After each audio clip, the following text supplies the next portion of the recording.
The accusations against Supreme Court nominee Brett Kavanaugh have echoes from another famous Senate Judiciary Committee hearing. In 1991, Professor Anita Hill accused Supreme Court nominee Clarence Thomas of sexual harassment. Nearly 27 years later, Professor Christine Blasey Ford's allegations against Judge Kavanaugh are unfolding in a familiar way. Jan Crawford looks at the striking parallels and differences. Jan, good morning. Well, so there are a lot of similarities. I mean, you've got two conservative nominees. They both adamantly deny this. Two female professors come forward with the allegations.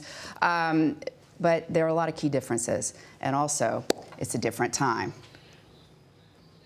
I felt that I had to tell the truth. It was 1991. Professor Anita Hill accused Supreme Court nominee Clarence Thomas of sexual harassment while she worked for him in the 1980s.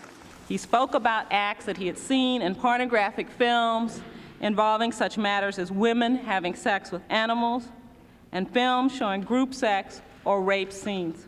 I deny each and every single allegation against me today. A seething Clarence Thomas blamed the Senate for conducting what he saw as a racist smear campaign.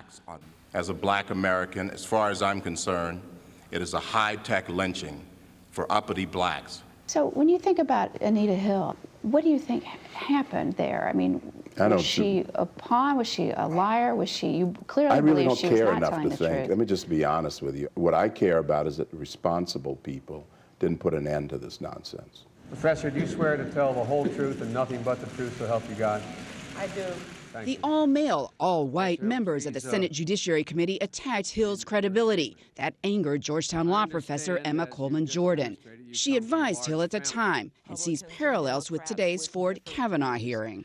This one is even more dramatic because the position that Judge Kavanaugh has been nominated for is the swing seat, where the stakes are high because of women's autonomy in deciding what to do with their bodies. Another important difference, the makeup of the Senate Judiciary Committee. Well, fortunately, we have women who are on this committee. They're Democrats, but they are women. Stop the violence!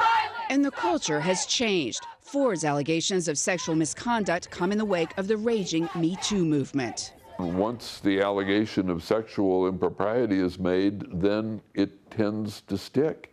For former Missouri Senator John Danforth, watching the Kavanaugh accusations unfold is like watching a remake of an old movie. What I advised Clarence Thomas at the time was, if it's in your heart, say it. And that's what I would say to Judge Kavanaugh as well. Now, of course, Thomas then, Kavanaugh now, they have not only denied the allegations, but said it's just like come out of nowhere. They've never been accused of anything like this.